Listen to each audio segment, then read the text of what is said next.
This is my vertical rig for shooting on the FX3. Every once in a while I get clients to ask me to shoot vertically for social media, and normally I would shoot horizontally and then I would crop it in post, but this time there was someone that asked me if I could shoot solely on vertical. I needed to come up with a rig. You know, in the past I've shot, I just turned the camera if I really had to and shot that way, but it's not really stable when you don't have any accessories to help out with that. So this is the rig that I kind of came up with for shooting vertically to make it easier, especially for staying level on your shots. That's probably the biggest thing when you're shooting vertically, is to stay level. And I'll kind of walk you through it and what my thought process was behind it. So yeah.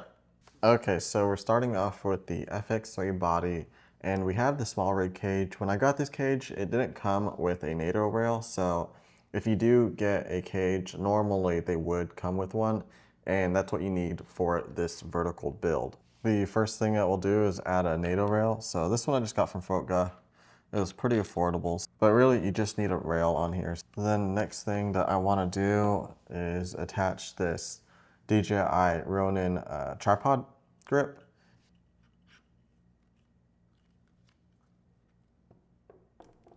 On most NATO rails, they will have some kind of safety pin for the handle, but this one, it didn't come with one, which is fine, and I'll just add a screw in there.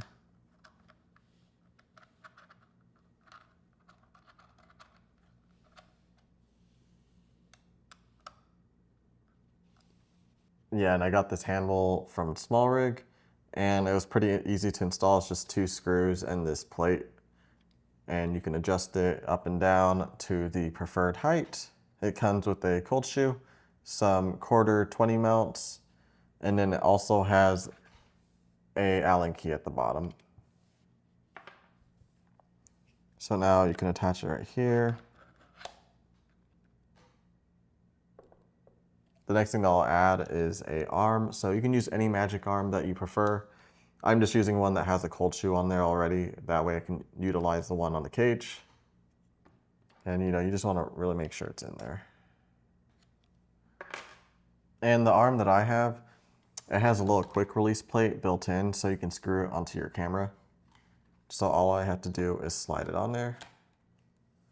This one is from Hummingbird. So now we've got the monitor right here. I'll connect it to the HDMI port right here.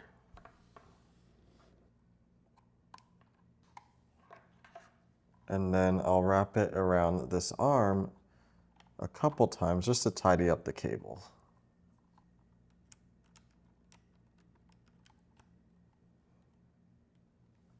Now we got that on there. Yeah, that port is facing upwards, so I can connect it. I'm not having to reach all the way to the bottom of the camera. I'll wrap this cable around once.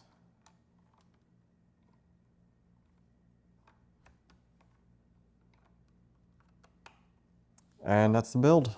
Super easy, really simple to do. Obviously, there's a lot of different variations you can do with this.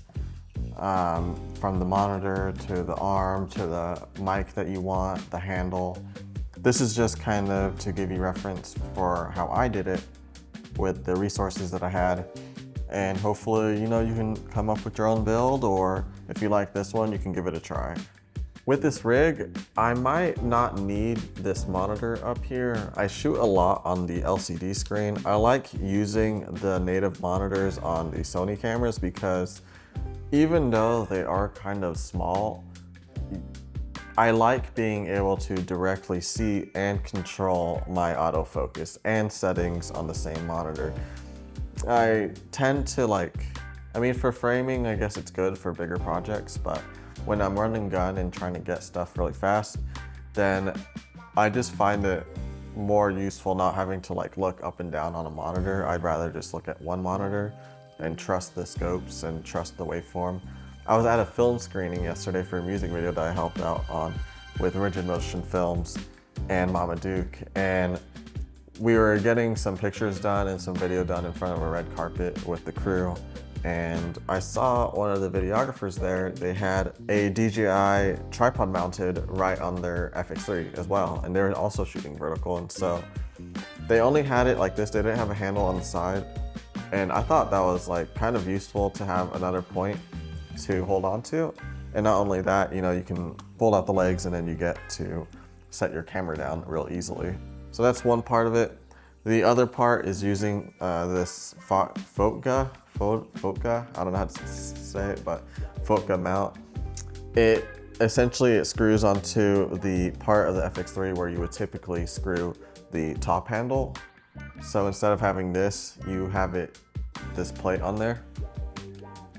The reason why I did that was I knew I wanted the camera to be rotated towards my right side because I didn't want to block the battery port with the handle, and I still wanted to have access to the HDMI port if I wanted to connect this monitor on the top of the camera. Because if it was switched around, the battery port is closed, and then I would need a cable to run all the way to the bottom of the camera.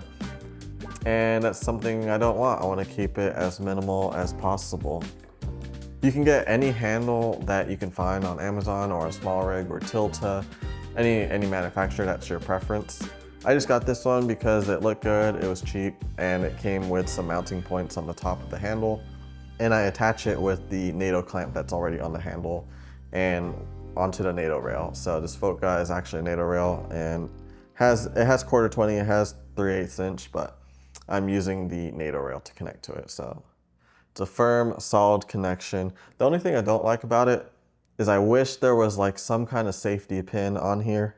I mean, honestly, I could probably adjust this, raise it up, and add a 1/4-20 like screw in there. Let's see if I could do that real quick.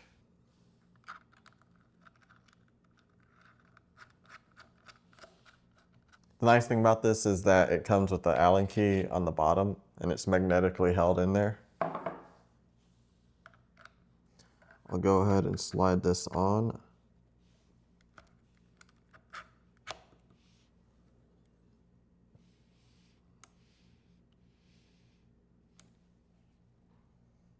Okay, that's pretty nice. So I can't add the other screw, there's not enough space, but just having one screw in there is kind of a nice peace of mind in case for whatever reason this got loose. I think I would want it at the top.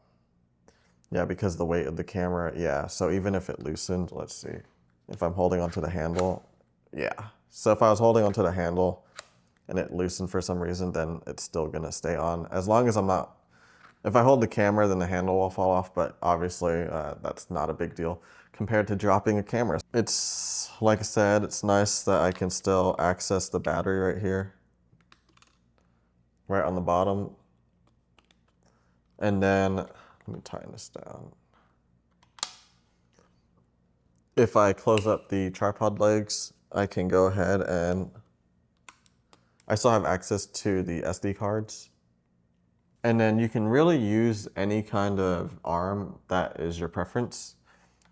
I'm using this one that connects onto the cage right here. The cage has a cold shoe mount, so that's where I have this arm on, because it has a built-in shoe. And yeah, I mean, it feels pretty good. This is definitely something I'd be comfortable shooting on. So I guess we'll kind of go over, what I can initially see as a downside to this build. One thing that would be nice is maybe getting the Shinobi 2, because that monitor is like half the weight of the first one. I think that would help with the overall weight of the rig. I mean, it's already light, but that's like a small thing I would change. Because I have the handle mounted right here with the NATO rail from Fotga, that means that I can't use the top handle. So with the top handle, it gives me access to XLR ports with 48 volt power. And overall, there's just a lot of mounting options on this top handle, especially with the SmallRig accessory that I have on there. And that's probably the biggest downside to this. So The only kind of audio that I could run is like something that connects to like these Holylands. So on the top handle right here, there's a cold shoe mount. Shotgun mic, I forget which one. This is the D4 Mini. At least I have audio from a shotgun mic if I want that style of audio, or I can connect it to this. So I'm a little bit limited, but at least this would work if I really need audio. If I did want a mic that had a little bit more power, there are some mics that have the battery built in, so you can throw in a double A battery and you can get 48 volt power to the mic, so, and still connect it through the 3.5 millimeter jack. Feels pretty good. I could, if I really wanted to, I could one-hand this. Put my hand right here to make it a little bit more stable. I can reach around, grab the lens. Feels awkward though if I had to hold it horizontally, but if I know I'm only shooting vertical, then this is perfect. And then feels pretty nimble. And if I need to set it down, just fold out the legs and put it on the ground. Okay, so I don't know where it is, but Manfrotto makes one. I'm sure other manufacturers do. But there's these arms that you can connect, and then you can actually like pivot the camera in different ways. And it gives you a little bit more flexibility than using the tripod mount from DJI. I just wanted to make a quick video on this build in case anyone was trying to figure out what they wanted to do. Anyways, if you want to see more content like this, if you have any questions about the build, or if you have any suggestions about what I could add or change with this for anyone that shoots vertical content a lot more often than I do, then please comment down below. If you like the content, if you like what you see, if you want to see more future videos, then please hit the like and subscribe button. And I'll see you on the next one.